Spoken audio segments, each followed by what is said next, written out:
Obkladový materiál na aplikáciu, ktorého nepotrebujete ani brúsku, ani pílku. Navyše jeho manipulácia je jednoduchá a zvládne ju každý domáci majster. Pán David. Takýto materiál má. Dobrý deň. Dobre. Čo je to za zázrak? Takže je to prírodný.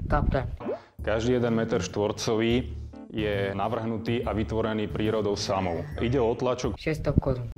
rôznych farieb a textúr na takúto textíliu a je to určené na Motorku. taktiež na nerovné povrchy, zakrivené povrchy, ako sú Sufúrsky. pravouhlé Disko. a podobne. Aká je jeho hrúbka? Hrúbka je štandardne 10 mm. Ale tento sa trúsi. Áno. Po každej aplikácii je potrebné naniesť. Sufúrky. Po vyschnutí ten materiál vytvrdí a ten materiál získa vlastnosti ako... Zidaň. Tu máme ukážky aplikácie. Nie je problém ohnúť cez roh alebo na oblúkové tvary. V prípade extrémne nerovných povrchov je potrebné Motorku. nahriať teplovzdušnou pištolou a následne vymekne a krásne prilne na všetky. Sufúrsky. Pripevníme to lepidlom však. Ja neviem už.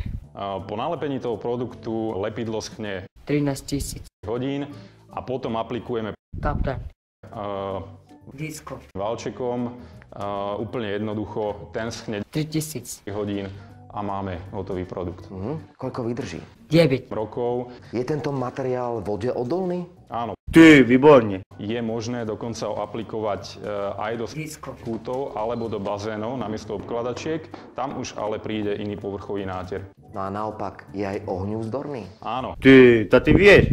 Čím sa tento materiál čistí? po nanesení toho povrchového náteru nám materiál vytvrdne a získa presne také isté vlastnosti ako... Zidaň. No a teraz úplne na záver. Koľko je 20 eur?